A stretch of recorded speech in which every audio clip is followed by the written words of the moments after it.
Then I saw a video like at the mall getting some clothes for Rabs. We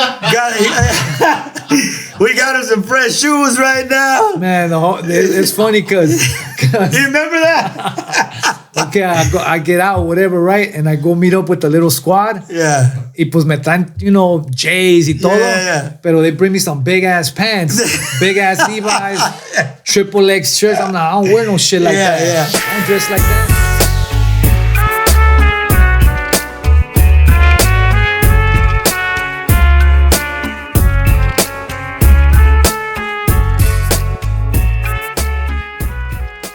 My boy Rabs. What it do? Welcome to the telescope room, dog. Thank you for having me. Hey, I've been wanting to get you here for a long time. I'm glad you made it. I know it was a bit of a drive. And dog, I'm super, super excited that you're here, dog. Nah, well, las cosas pasan cuando tienen que pasar. Right place, the right time, and I love that about you. Because I probably called you like 4,612 times about it. You're like, when the time is right. Yeah. That's también los otros podcasts. They be like, they were on you. Pull up, man, when the time is right. Like you hit me yesterday, just out of the blue. Like, what's up with tomorrow? And I was like, what about tomorrow? He's like, let's go. And let's do this now shit. We're here. Yeah. So, dog, the show is basically overcoming some type of despair. Yeah. Anybody, the whole planet knows who you are and knows your story, obviously. And, for those that don't, that are tuning in, if we could excavate a little bit and go back to it, from the very beginning of where you grew up to the middle part, to the present, to the future. All right. I'm going to try to what you call it. Well, basically, I come from a Mexican immigrant family. Right. My family came here in the 60s. I was born in the 70s. I grew up in the 80s. And I did my dirt in the 90s. It couldn't have been said any more perfect than that. I grew up in Los Angeles, area they call West Adams. I'm like mostly like everybody else. Most of my friends, they went on to become inmates of the penitentiary. California Department of Corrections or the Federal Bureau of Prisons and or the morgue. And even me, I went through a little bit of that too, juvenile halls, county jails, prison. Camps. And ya después de ahí, like everybody knows that around like 2000, early 2000, I went on a journey that, took me, basically, I think it was something I had to go through. To change me, or I mean, you got to remember. I'm sure during that process, while you were going through all of that, it didn't make any sense at the time. Nah. Later in life, now that you're here and you reflect, you're like, okay, I can understand why this happened. But to me, leaving LA was like death. Yeah, for sure. It was like because that's home. I was dead, and I feel like I was even kind of concerned, like, what's going on over there? Okay. Because you were in another world, kind of. Yeah. So I come into this new world, and I don't fit in. I gotta adapt fast, porque si no, if you don't adapt, you die. You really die. Now let me ask you this. Now, would you say that the shit that you learned in the 80s and that you implemented in the 90s gave you the survival skills to be able to adapt during that situation? Definitely. Of course, right? That shit gave me like crazy survival skills, Right. And plus, I don't know, I feel like God me puso gente, throughout my whole journey, like guides, I had all these guides along the way, and it wasn't like nothing nice all the time. No, and usually, and this, great things and things that end up being in a great space later in life, it requires expansion. And when you expand, it requires pain. We got to go through some form of pain in order to actually implement the growth. Yeah. So tell me about that, dog. When I first got there, I remember my boy, he always used to tell me, let's make it clear that you were in Mexico. I get to Mexico, right? And I remember my boy. You cross on your own. Cross on my own. From LA. From LA. You got in the whip and said, I got to dip out. Yeah. And so you cross over. Did you have a plan? We had like a plan. We had, we huddled up and was like. You had a semi-plan. Semi-plan. A tentative plan. Which was 2 phone numbers. That's it. And you had money in your pocket? Couple racks. Not that much, less than 5. Contacts and mechs? 2 numbers. 2 numbers. That's it. I remember that because once we crossed, we went on this trip. It took 36 hours to get where we were gonna get, and the whole time I'm on this, like, we're on this bus. After we crossed, it was on a bus, and I'll just be like looking out the window as you cross Sonora. Es como un desierto. Yeah. Allá para Puerto Peñasco and stuff like that. Yeah. No, y pasando. You keep going. Shit's all fucked up. You know, whether they got a lot of like tagger shit. Yeah. Like, just like, placazos de taggers and here and there you'll see like some shit like our shit. Yeah. Pero everything looked barren, like a desert. Shot the fuck out. Yeah. And the thing is que yo siempre, when I was a kid, see my grandma, she had like, at one point she had 21 kids, right? Okay. But then really they were like 16. So every year my family will caravan all the way to Jalisco. My family's from the state of Jalisco. Okay. So we'd caravan 10 cars, 7 cars, my whole family. From LA. You guys would all bounce. Yup. The whole family to go visit the other family. Yup. Christmas, New Year's in Mexico. Okay. We stayed for like about a month, 3 weeks. So you were familiar with that part of it, with Jalisco. We used to love that shit. Okay. Estamos morros, we used to love it. We used to go, fucking fireworks, fucking arcades, fucking smoking weed, all that shit over there. But you knew you were going back home. Yeah. This time, when you crossed, it was under a completely different circumstance. Yeah, there was no coming back. There was no coming back. That's what I'm saying. I'm looking out that window, the bus as we're traveling, and it's just like, damn, I might not be able to come back ever. Motherfucker was just aguitado. Well, yeah. Aguitado. And then we get over there. You were stuck in the unknown of what was going to happen, right? Yeah. Y llegamos para allá and, we assimilated or whatever. Before you knew it, funds se acabaron. Yeah. So we're waiting for a call to do something. And then me and my boy, we end up splitting up. And then when that happened, it's like, I feel like that's when like, I just started like digging and like trying to find out. For some reason, that's how it happened for me. I started finding out about my roots. Que my dad's dad era un cristero. He fought in the Cristero War. How did you find all that out? Through like my dad's brothers and searching through his shit, because I ended up going to the pad and he had like a old like treasure chest. And you opened it up. All kinds of shit in there. And from your family? From my family, from him. That had been there for years? Years. Without nobody even touching it? I'm sure someone fucked with it. But I mean, like investigating, like let me find out what this... Yeah. That, and that's on my dad's side. On my mom's side, like, I started hearing the story that my grandfather on my mom's side, they're Asian. Some Japoneses, some Chinos, some Coreanos. And I'm like tripping, like, because I already had heard that story when we were in LA. And then, like I said, I just started like, I don't know, I just like started taking it in. And yeah, andaba todo paniqueado from the situation, Right. Motherfucker be worried, like. Yeah. Like, I'm thinking, they're gonna pull up on you. Fucking narcs, like in LA, like hit that corner and fools jump out, detectives. So you were on high alert at all times for 15 years. 15 years, insomnia. That's when my insomnia started. Like I can't sleep. While I'm sleeping, I keep on waking up because I wanna hear what's going on.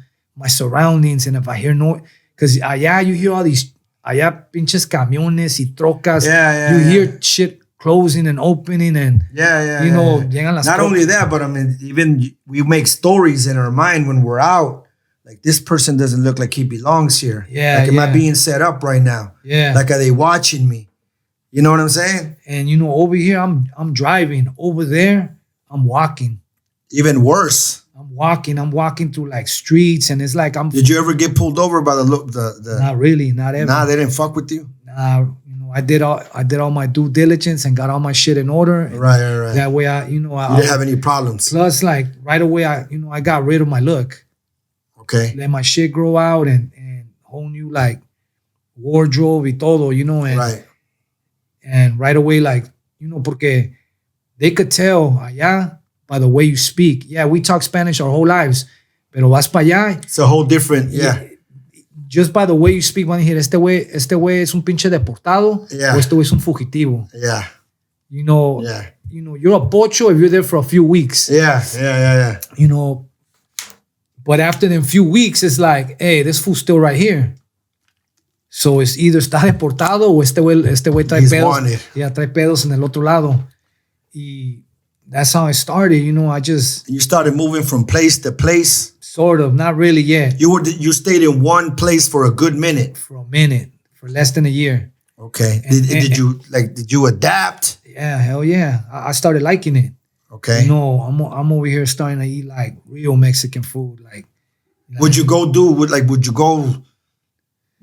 venture off. Yeah, venture out and try to distract yourself. I had this cousin, right? Este güey, iba a la universidad de Guadalajara. And then I'd be like, he was cool as fuck. He's a Christian and shit. Real chill, but he wasn't like judging me or nothing. Cause he knew the situation. Yeah, he knew the situation. He wasn't, he was always like, we're always close with him. His mom is my mom's sister. Oh, okay. So we're like real close, Yeah. Y entonces, when that fool goes, se iba a la universidad, I'll be like, hey, let me jump in there. Just drop me off right here. So me dejaba en la Plaza del Sol in Guadalajara. Yeah. From there, I'd fucking go to the movies, go to Burger King. I just want to feel like I was in the U.S. for a little bit. Yeah. Burger King did it. Yeah. That fool, get out of class 5-6 hours later, fool swoop me up. I'll smoke a joint all the way home. Yeah. And it was like that every day? Nah, not every day. Like here and there. I wouldn't do it. Would you communicate with anybody over here? Nah, I wasn't doing that. I was, like through third parties type shit like that. But not really. I just wanted to, out of sight, out of mind type shit. Okay, all right. Y so entonces, I got that call one day. Hey, there's shit to do. Get your shit ready. Get your bag ready. I'm going to pull up and I'll be there in the next like 8 to 12 hours. I was happy as fuck. Next thing you know, I'm in Guadalajara. I start going to Ciudad Guzman. Next thing you know, I'm in Colima. I start moving around. And now I got some change in my pocket. So I'm feeling a little bit better. And then, somehow that I end up in TJ, which I really like TJ anyways, because I feel like it was close to home. It was close to home. It felt like, you could see it. Even though que Guadalajara is a big ass fucking city. Yeah. That's the second biggest city in Mexico. Right. But TJ just felt like fools were talking English. Yeah. Like, it felt closer. But it was hot. You know, it was really hot. It was real hot. But you went from 36 hours out to back to the border. Yeah, right on the. And you were stopping in cities and places. Yeah, and over there when you like if you're on the bus, hay un retén they're all there. Yeah. Entrando a cada estado y saliendo de cada estado hay un retén. Yeah. So se suben los militares, los estatales, los federales, los pinches municipales, los judiciales, ministeriales, all these fools get on. But back then, the technology wasn't high enough, right? Where it could fuck up your program. Yeah, it wasn't yet, right? But it was coming. It was coming. So did you ever like feel uncomfortable in those situations? Like, damn. Nah, well, you know what? I just, like I said, I did my due diligence and got all my shit together. So you had the proper documentation to be like, this is who I am and I'm out. And then I just like, just stayed to myself and I wasn't trying to make no eye contact with nobody. None of that shit. I was just like low key and just about my business, whatever I was doing, and that was it. I wasn't right there haciendo un pinche relajo. Yeah. Talking loud so somebody could say like, attention. You weren't seeking any type of attention that was going to somehow fuck up your whole program. And plus, like, through all that, you know, you start like humility, like steps in and then, you know, you realize the situation that was going on over there. So it was different. So you really had to mind somebody. Right. Like a dirty look could be that would be your last day on this fucking planet over there. You know what I'm saying? Looking at a female the wrong way, you don't know what, that could be your last day on that planet. And it could be like some shit where you just disappear and no one ever knows what happened. There's no. You might not ever pop up. No remains, no nothing. Nothing. No investigation, nothing. Like, nada. So right in wherever they left you. You know, and I mean, that's the short version of it. Let me ask you this. How long before you ended up in TJ? What was it, a year?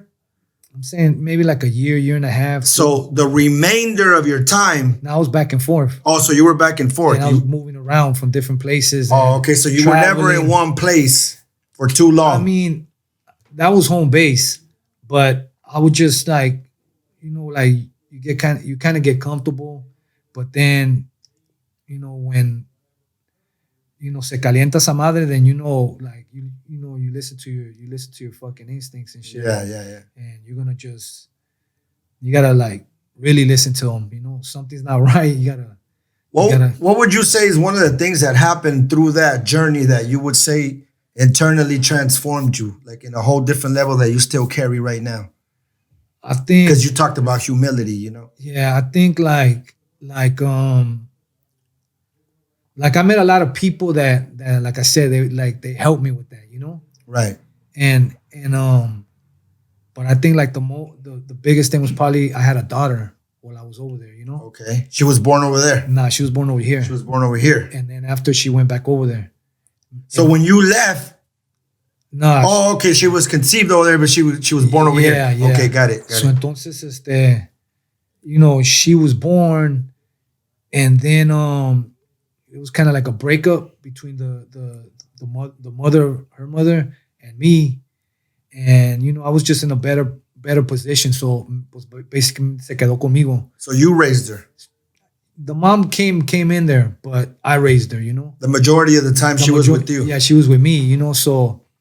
You know, she was like my little ride or die. Like she was rolling with me. So ahí es cuando she saw your ups and your downs. Yeah, so ahí es cuando cambiaron las cosas. Cause now you're not by yourself. Yeah, cause me, I was just, you know, over there, you'd be wilding out, and I was wilding out. You know, I was doing what like anybody's gonna do when they're over there. You know, for sure. Survival mode. You gotta eat. You gotta, you know, by any means necessary. By any means necessary. So. You know, this little girl comes into my life. I gotta protect her, you know? Yeah. So little by little, I just started like backing up, but no, it didn't change nothing. The problems were all still there. Yeah. You know, your personal dynamic of your environment changed because of her. Yeah. Where you created a barrier, but the outside was still exactly the same. Everything was still the same. I still fucking insomnia. And she saw that. I mean, she was real girly. Like she didn't like. I didn't like really like let her see none of that. Yeah, right, okay. You know, it was just like a dad and daughter relationship, and because that's how it was with me too. Like I raised my daughter, my 18-year-old right now, and it was just me and her through my darkest times. Yeah. Y pues, so. Like I said, you know, we just going through it, y pues todavía tenía el gobierno on me, you know, y it was el gobierno de Estados Unidos y el gobierno de México. Okay, wait a minute. So a time came where they united and they created some kind of allegiance. I mean, I think that because something had to happen to activate. Yeah, that was towards alertness the end. That you were there. You know what I'm saying? That was towards the end. Like the way, see, the way, now that I know like things from the other side, like what happened with me that day when I got snatched up, what they told me, and now what people that were on the other side told me, pues me ponieron. Of course. Some fool me puso to like get me out of the way. Y they went straight there and they gave the tip to the U.S. over here.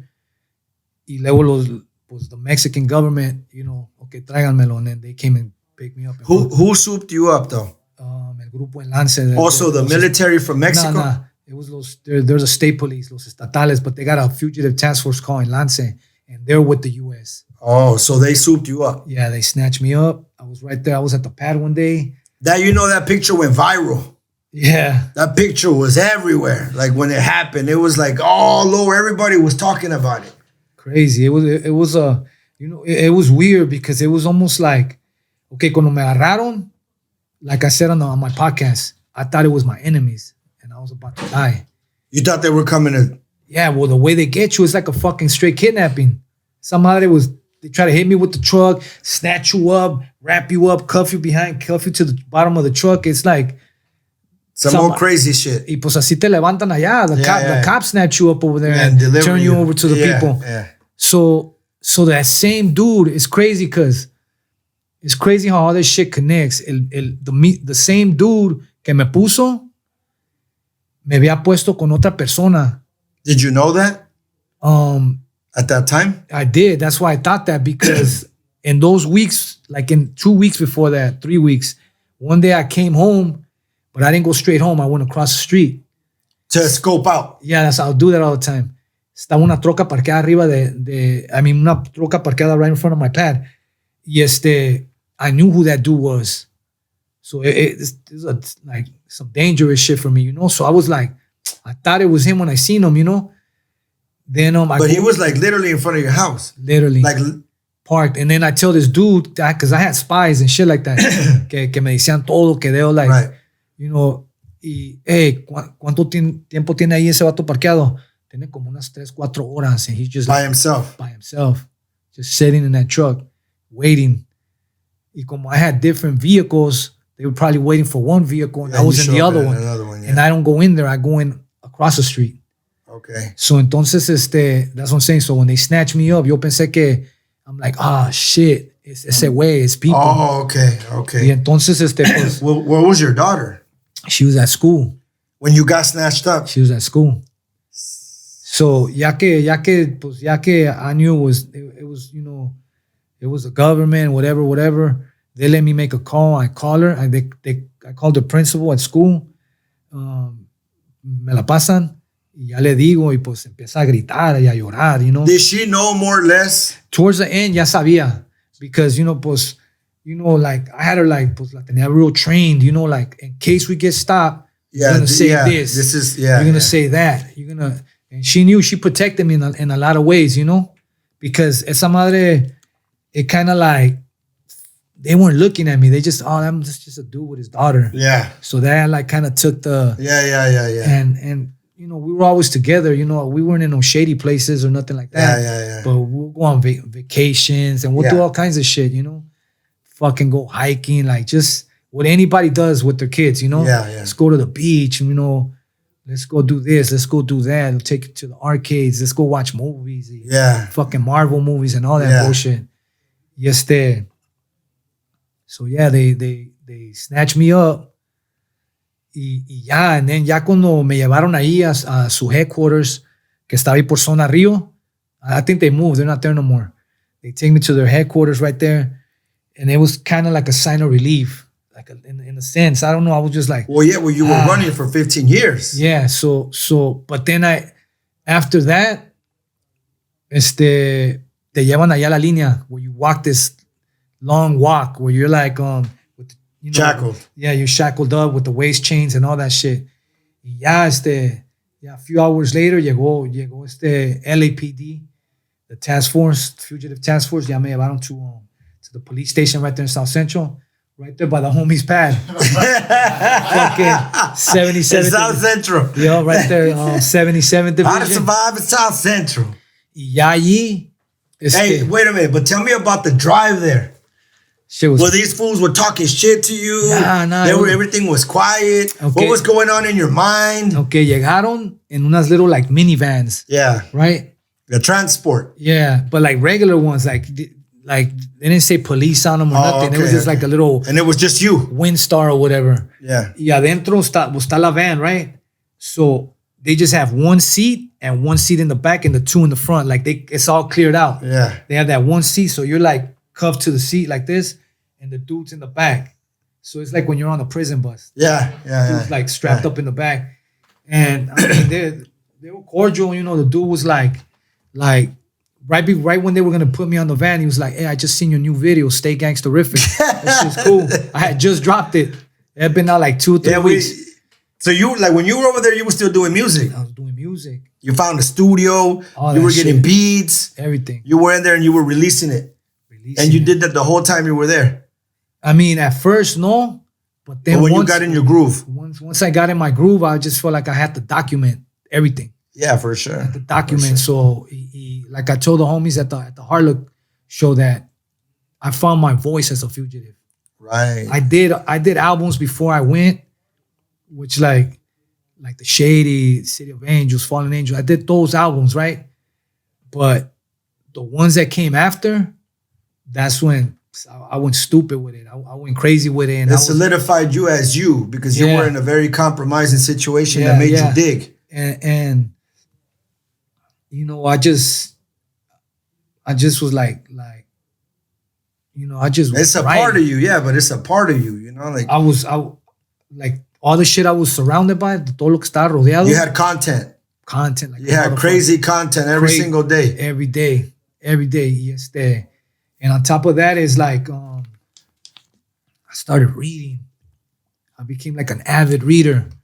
Like I never read that many books, you know. Where would you get the books? I go to straight fucking bookstores. They had like basically they had like a Barnes and Noble there. It's called Gandhi. Oh, okay. They had English books. Everything. I was reading a fucking. You told me you read The Alchemist over there, yeah? Yeah. I read that shit like probably like 5 or 6 times already.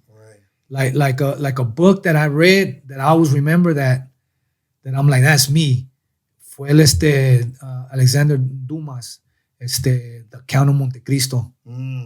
Like just the way the whole fucking revenge surf cold shit came right there. Like that's me right there. Like I'm gonna come back. Like in my head, I was like, I'm gonna come back and I'm gonna do my shit.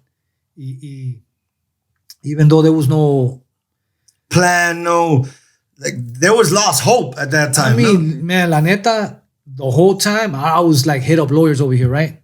I talk to lawyers. Yeah. Look at my shit. Man, that's cool. We could do this shit. When you ready? Be like next month. So there was times where you thought, you know what? I'm just gonna go home. I'm gonna go. I wanted to go home. Right. I wanted to go home. Like I was fucking homesick.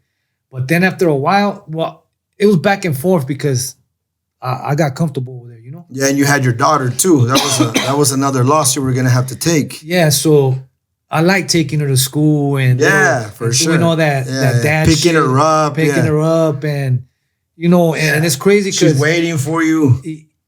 She did like 60 to 70 albums right by my side. There's like she was a little baby. There's pictures out there on the internet when, man, she was like 6 months old, 7 months old, 8 months old. Y la tenía ahí en el pinche studio. Yeah. Right there at Provision in Playas de Tijuana. Yeah. Right there, ponía una pinche cuna.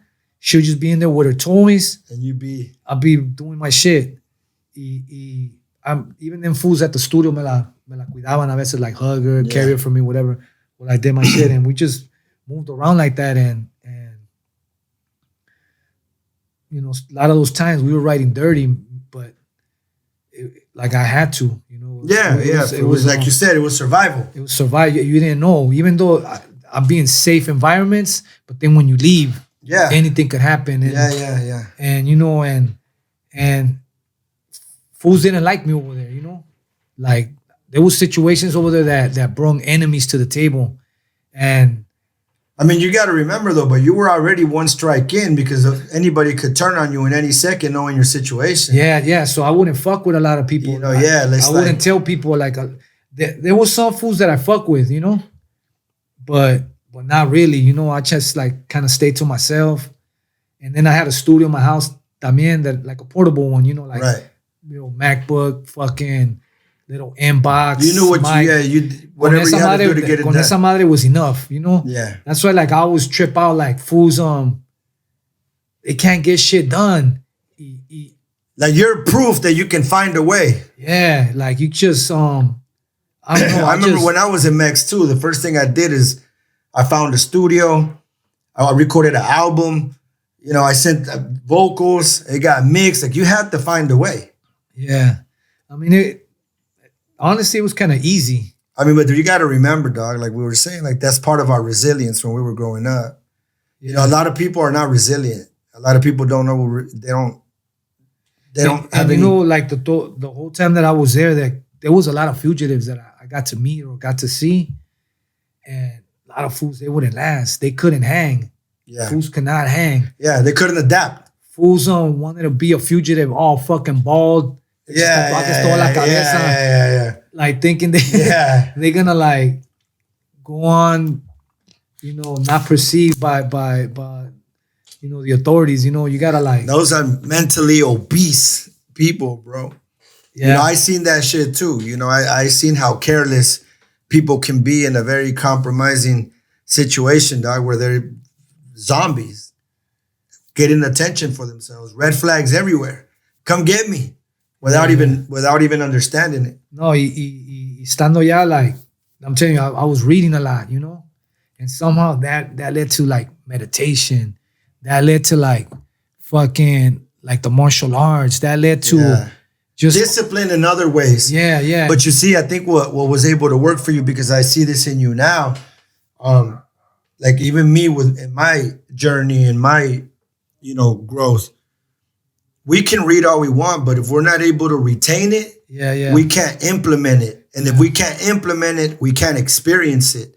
So I think all that stuff that you went through, you were able to retain it. So when you came back, you were able to implement it and experience it and use them as tools to make your situation better internally.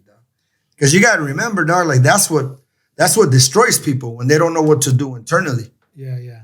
I mean, it's a struggle, you know, like there's times where I'm like on some Zen shit. Yeah. Ain't nothing fucking with me. And then something will set me off balance. And I'm like, you know, pero I think that I've always been like surrounded like with like a tight circle. Right. Where like even you know how you be hitting me with the fucking positive affirmations every fucking morning? Yeah. That's just a blessing. Yeah. You know, wifey or the homie right here, or like, you know, there's always like positive people. Yeah, there's always positive, you know, deposits being thrown at you. Yeah, so and you know, just try to keep all the negative shit like out of the fucking way, you know. Yeah, that's really important, dog. Because some other, you know, it'll like it becomes a wildfire, it becomes a blaze. Yeah, you know, the negativity, bro, is and you know, like me personally, like when I didn't know much, but when I saw you and I saw what was happening. Like, I was really happy, bro, that you were able to come back and get into your music and do your movies and be back with your family. And, you know, that was beautiful, bro. Yeah, well, just even from like the day I walked out of there. Okay, but wait, so you're in the South Central Police Department. Yeah. So and then they take you to the LA County Jail. Nah, I go to court. Like, you stay 3 days and then you go to court. All right. So I go to see. You have representation. Not that first day. Yeah, I do. But they don't have all their shit together. So that first day I go, all they do is they postpone. So they give you like another court date. Yeah, court appointed, like a public defender comes in there. And says what he has to say. And they just, whatever. It's arraignment. So you plead not guilty or whatever. And then I'm right there. And from there, I go back to now I go to the LA County Jail. Processing takes like almost 2 or 3 days. You go up, you go down. They send me to Wayside, Supermax. That's like by Magic Mountain. Right. It's still LA County Jail facility. Now I have an attorney. Now they're coming to see me. Now, so I'm there. Did that give you some relief knowing that you have representation? Yeah, it does, because you see like a lot of homies, they don't know nothing in lawyers. Yeah, they're for fighting sure, crazy cases. I mean, there's people getting 15 years that could have got 3. Yeah. That don't have the right representation. A public defender that don't give a fuck about he's just swamped with cases that they can't. Even if they try, no. Yeah. Even if they care for you, it's just hard, you know? Yeah. So de ahí me mandaron a same in Wayside, Medium North. Stayed there about a year and a half, close to a year and a half. I was just like. So you were fighting it? Yeah, I was just like, well, go to court, postpone. Go to court, postpone. So you didn't go to trial? Nah, I didn't go to trial. So you were just postponing, gathering evidence? Yeah, they like the lawyers. The DA was building their case. And then my attorney was like building his defense. No bail? Nah, you don't get bail for them cases. So you were just stuck, waiting? Yeah. For a year and a half? For a year and a half. And tell me about the day that you were free.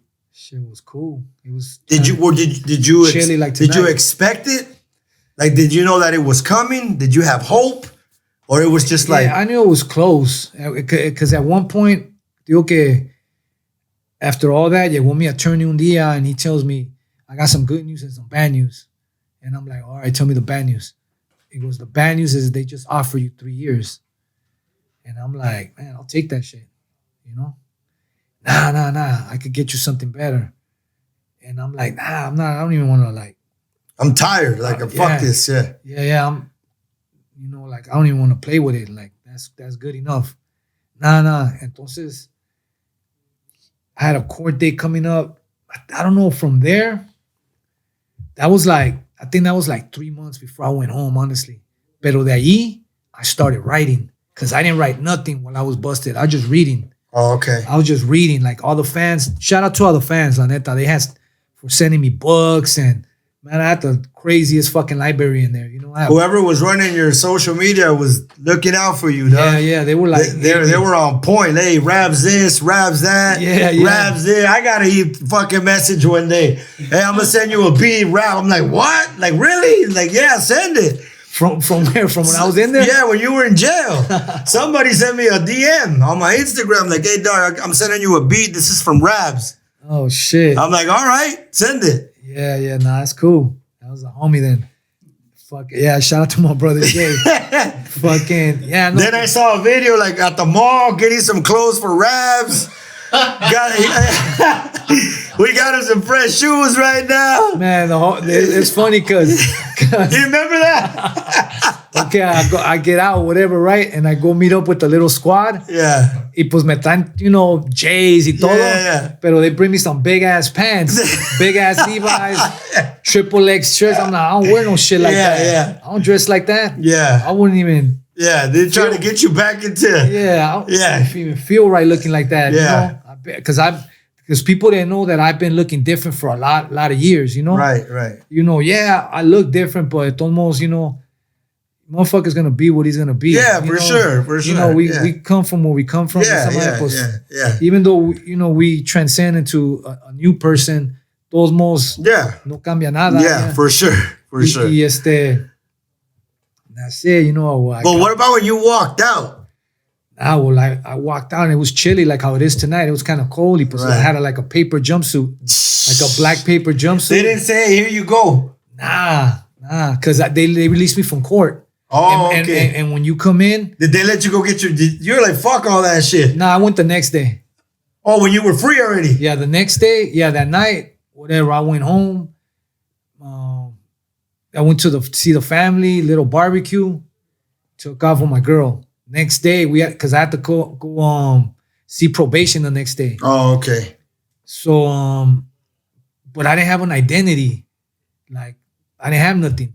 So I had to start over. So I'm over there at the county jail trying to get my property with no ID. No ID. And I'm over here showing a fucking, I don't know if I had a wristband or that little paper where you get released. Yeah. Something like, hey, nah, that's me.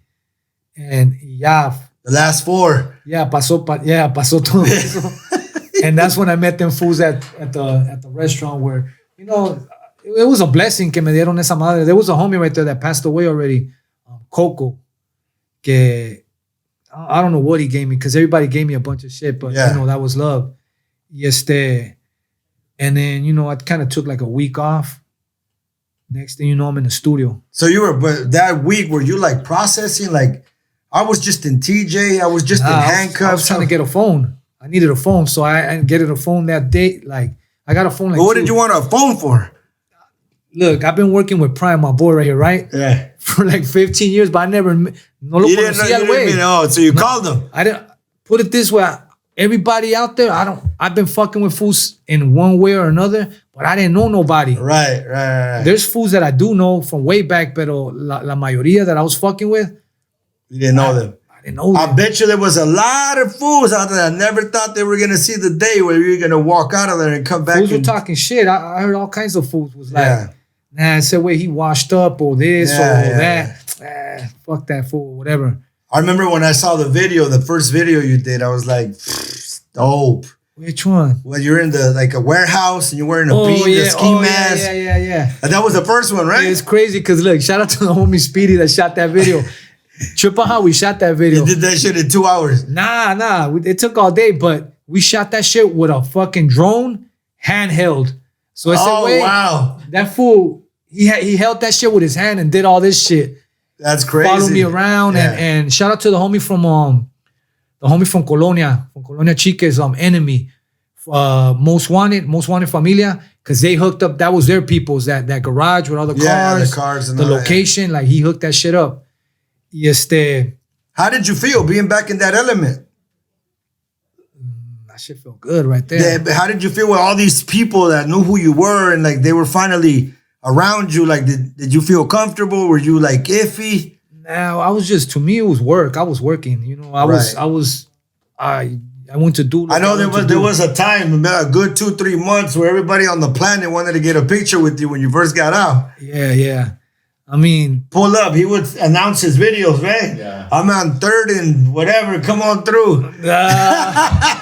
Yup. Nah, pues, man, that shit still be happening right now. Yeah. I was at the mall, like over there in Ventura County, and I bumped into a homie from South Central, from 41st Street. And I was with my daughter, my other daughter, Scarlett. We're just walking around. The same shit. It's like repeating itself again. Now I was with my daughter, Scarlett. And it's like, hey, Conejo. And I thought I recognized him, you know, where I know you from. And he's like, nah, you don't know me, you know. I'm from over there. Where at? From 41st. Oh, right, South Central. Cool. Yeah. So, you know, but like fools like welcome me home. Yeah. Like feel good, you know, but I got to work. No gaste tiempo. Like, you know, you haven't stopped working since. Nah. I mean, you did a whole lot of shit as soon as you got out. You were recording albums. I got the privilege to do an album with you and Shadow and Misfit. Yeah, that shit was cool. We did the That was cool. Untouchables. Like when we did the show in Ventura, me and you and Shadow sat down. We talked about it. Then we were in the studio. We just made that shit happen. And one day. In one day, we did a whole fucking album in one day. Yeah. So that was cool. There's a lot of little things like on the timeline. Yeah. There's a bunch of shit I probably forget, you know. Pero About the movie, how did you get it? How did that happen? the thing is with that the director David Ayer, pues ese güey es compa from way back. Oh, okay. He grew up with you. Yeah, desde antes de que me fui, we're fucking around, you know, we're training campo and all that shit. Y pues we from the same neighborhood, you know. Oh, okay. El güey creció allí. Yeah. Y pues, you know, pues I've been hitting him up, you know. And when I got out, I hit him up. That fool's like, I'm gonna come see you next week. Yeah, he picked me up, went to go eat. He had everything ready for you. Tengo esta peli. They just like injected some CON shit into the movie. And that was that. And then that's it. I went to the premiere. That was dope. It was good to see so many people there supporting you the way it's supposed to be. Yeah. That shit, you know what I'm saying? That Like shit was love. people from different neighborhoods, people that I never met but I knew of. I see them there. You know what I'm saying? Yeah.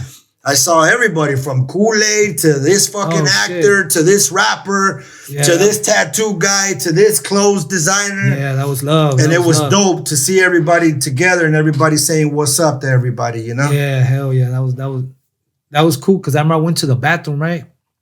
Me and my girl fuimos al baño. Where we're over here with everybody that worked on the So we walked across the whole shit.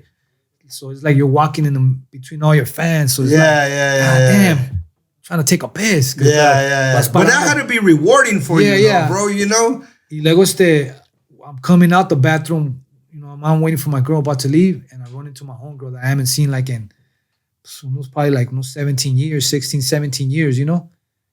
She's like, Rabbit. And I'm Crazy. like, oh shit. Shout out to my homegirl Josie. Y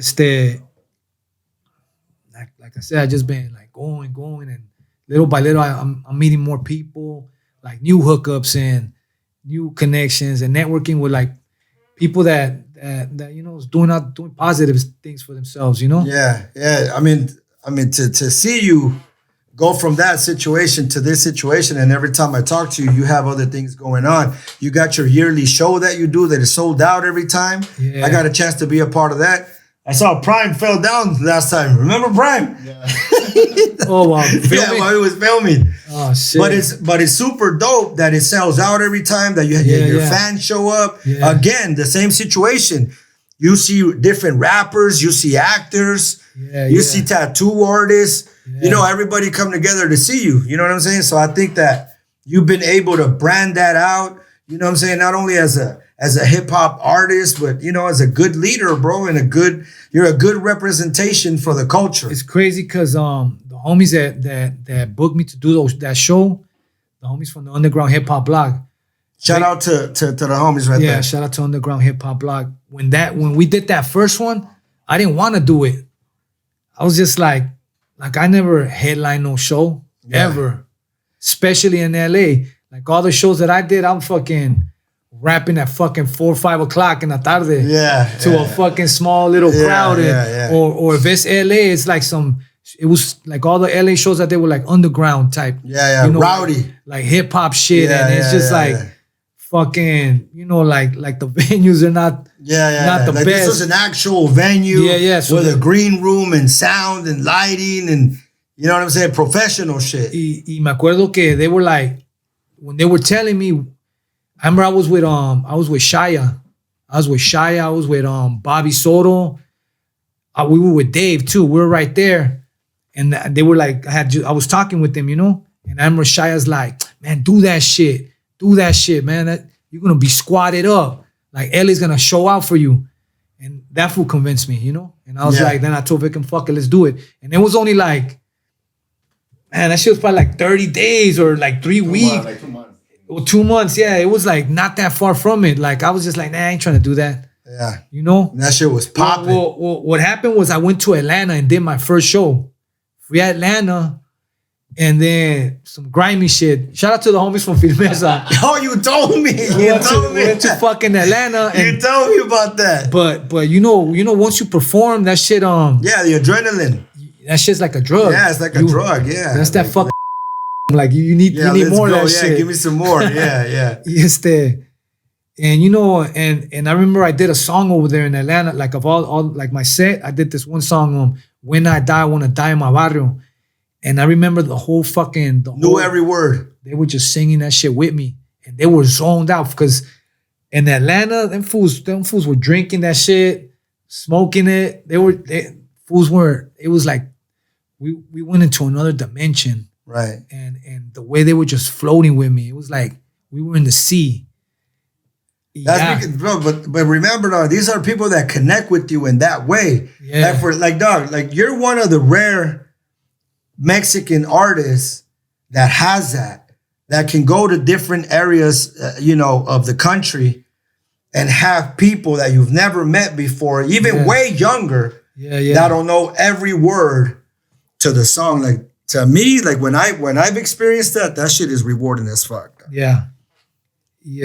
So we did that. I came back. It was kind of iffy about LA. And then I was like, yeah, let's do it. And then we did it, and that shit was like, that shit turned out like the way it turned out. You fools could see it on YouTube. Yeah. Pinche Shia was on stage wilding out. Yeah. You know, with the homies, throwing up the age, banging that shit. So like. Shia's crazy as fuck. Yeah. Shout out to the homie, Shia LaBeouf. And you know, we just kept going. We started, going around the country, and like I got to do shit and I didn't get to do before, Yeah, but again, and I keep emphasizing this, but bro, you went from a fugitive for 15 years in another country to get set up, to get arrested, to get extradited, to fight for, a year and a half, to walk out, to perform all over the country, to be on the big screen. You know what I'm saying? And you're still here right now doing it, bro. Like, you know, that's a good situation, Raps. Yeah, Salute. It's a blessing. Salute, bro. It's a blessing. So you got your show coming up. Show coming up December 11th. December 11th. The Nightmare Before Christmas 3. Like, sold out. Cáiganle. Pull up. You know, it's going to be the homie Crime Apple and DJ Muggs. Oh, nice. They performing that new Cartagena EP.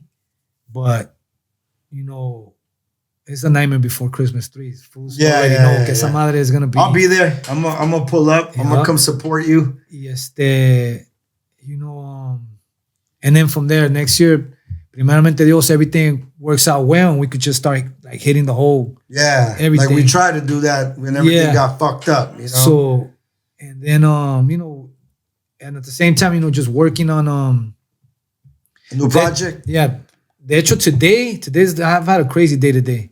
I wasn't doing auditions today. Like I've been reading for a bunch of parts. They've been hitting me with a bunch of parts. Been reading for them. And what else I got going on? You got the Strain. We just dropped this Jalisco. Basically we partnered up with the Buddha company, and I mean, you know, la neta, it just like with everything I'm doing, this is like an extension of what I'm doing. Yeah, well, you're venturing off to doing other things. You know what I'm saying? Yes, and it represents you. Yeah, luego pues, you know, it's the state that my family comes from. Some new shit, some like straight Mexican shit. That's dope. Like stepping in the game with like, you know, like it's our time right now, you know? Yeah. Like para la raza, it's like just even like with Mexican rappers from Mexico, like the way they're doing it. I see a lot of support. I see people everywhere posting their videos, buying this with shit, your product, smoking this shit. Yeah, one of the homies was just talking to him, and he was just like, "Nah, there's some like esta madre sí, güey." You invested a lot of time and did a lot of diligence to get it where it's at right now. It took a minute, but you know, también. And everything in its timing, it's timing. You know, even though like sometimes we get impatient. Yeah. Like even those 15 years, I was impatient. Even though I learned how to like control it, manage it, yeah. Pero también I remember when I was on the run, right? And I remember fucking Omar Cruz had signed an Interscope. Yeah. And then I'm calling him, I'm hearing shit like, todos los pinches rappers want to commit suicide right now. Over that Frankie J song, yeah? Was it? That's no, was it Hang With My Dogs, no? Hang With My Dogs. Yeah. Oh, okay. So like, but like I'm hearing, chingo de rappers se quieren matar a la verga because that fool got to deal with Interscope. But me, like when I seen that, I felt like good about it. I'm like, if that fool could do it. I mean, esta madre se va a poder hacer ahorita. Yeah. And then I had dropped an album, and he jumped on it. So I was like, all right, fools are fucking with me. Yeah. Like I could reach out and fools will fuck with me. Yeah. You know, pero I mean, I don't know it didn't go like where it was supposed to go, you know? Shout out to Omar Cruz. He's gonna be at the show. Yeah, Omar Cruz is a good dude. Shout out to Omar Cruz. Shout out to Lulu, BYI. And so I don't know, So you have your product right here. You got your show coming up. Yeah. You got your clothing line. Bonnaroo, yeah. You know, I know Brian be hooking. I need to get some mock-ups from you, dog. Yeah. And you got your new album. I heard you gave me the opportunity to hear a couple of those songs. The Reset 2022. It doesn't sound like production. They sound like compositions. Yeah. They sound like if it was like a whole orchestra. Yeah, there's something new. I think that like the CON fans, when they hear this fucking album, they already know like nah, it's the way he's you know, I'm transcending again. Yeah, you're raising the bar. Yeah, you gotta just like. But you've been raising, dog. Whether you realize it or not, you were raising the bar even when you were over there, because you were teaching people that no matter where you're at geographically, you can still do what the fuck you need to do. Yeah. You know what I'm saying? A lot of people don't have that trait. Some people are like, geographically, I'm over here, like I'm stuck. You know what I'm saying? Like, dog, you made it happen. You released multiple albums over there. You're a father over there. You were still a good leader. You came back over here, and now look at you, bro. You're right here. You got your clothing brand. You got your product. You got a new album. You got multiple albums. You're in the big screen. Salute, bro. Thank you. Let me ask you this, bro. What would you say to a young dude right now that's going to say, you know, I was born in the 80s. You know, I grew up in the 90s. I did my dirt in the 2000s. And, you know what I'm saying? That is going through some darkness right now that looks up to you. What would you tell him right now that could be life-changing for him if he's going in another way? Man, you know what? I'm bad at giving like fucking advice because I just feel that I can't because I feel I'm just like them. Right. You know, like even the little homies out there fucking up or whatever, like I feel I'm just like them. And like I feel like who am I to give them advice? Yeah, I've had this conversation with you several times personally. Yeah. And honestly, and you know that I love you, my dog, but you got to give yourself more credit, bro. You got to give yourself more credit on who you are, dog. You're a leader. You're a good dude. You're a good father. And a lot of people look up to you, dog. And one of the greatest things about you that you just proved right here without even knowing is your humility and your humbleness to be able to say that. I don't want to tap in there because I feel I'm just like them. You just saying that says so much about I just feel like if, you know, let's say I meet the dude that's in that rough situation, man, I just would just tell him to keep going. I wouldn't even tell him nothing. I would just talk about life or, you know, whatever. He want to smoke some Jalisco with me, let's do it. Se quiere chingar unas pinches chelas. Let's go. Me chingo una con él. You know, I think that's more than like, look, you got to do this. Yeah, it's more organic. I'd rather just like spend that time with them, just being normal. It's like your fans from Atlanta, when they've got to see you, you connected with them in a different way because you were the same. Yeah. Same thing. Yeah. Like geographics don't matter, dog. I always say that geographics don't matter, dog. Ever. Like some people base their whole life on where they're at geographically. You know, and that's a shallow way to have your mind. But, you know, dog, thank you. Thank you for coming, dog, and thank you for sharing. If there's anything else, dog, that you want to throw out there.